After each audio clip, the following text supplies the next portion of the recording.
People always say that you are your own worst critic, but critic is just another word for judge. And when you are your own biggest judge, you can become your own jailer. For the past year, I have felt imprisoned in my own head. As an artist, I've been stuck, and no amount of inspiration has been able to give me the freedom to create. This feeling led me to abandon my personal projects and instead help others bring their visions to life. It's not that I didn't have ideas or want to create, it's just when it's not your own story, it isn't as scary to put into the world.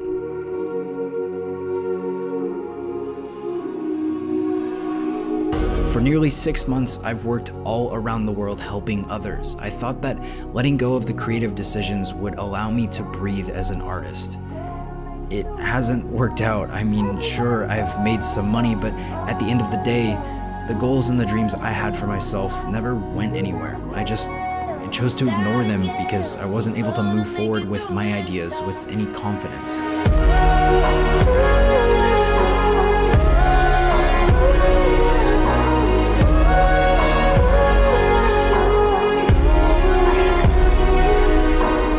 I've let the pressure of an audience influence my creative process. I stopped viewing my work as an artist and just began viewing it as a judge. Over time, I realized that the thing holding me back was perfectionism. The dictionary defines perfectionism as a disposition to regard anything short of perfection as unacceptable. You hear a lot of people call themselves perfectionist, and usually it's said as some sort of like a humble brag, but for me, perfectionism was an anchor. The thought of making mistakes was paralyzing. Everything had to be perfect or it wasn't even worth trying. Or so I thought. One simple realization was able to break these binds holding me back. When you look at yourself in a mirror, you don't see what everyone else sees. You're overly critical of every detail. We all wish we could change something we see, but the reality is that those changes are things almost no one else would notice.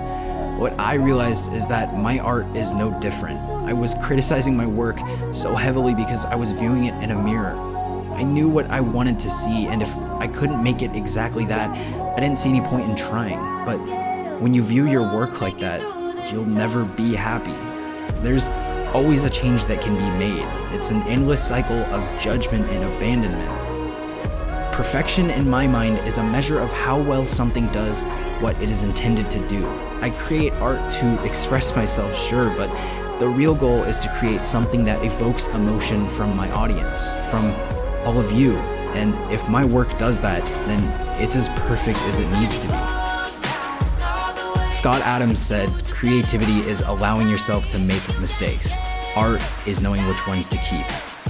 I'll never be able to show you exactly what I see in my head. At best, it'll be an approximation with some flaws, but that's okay, because those flaws will be the mistakes I'll learn to accept and choose to keep.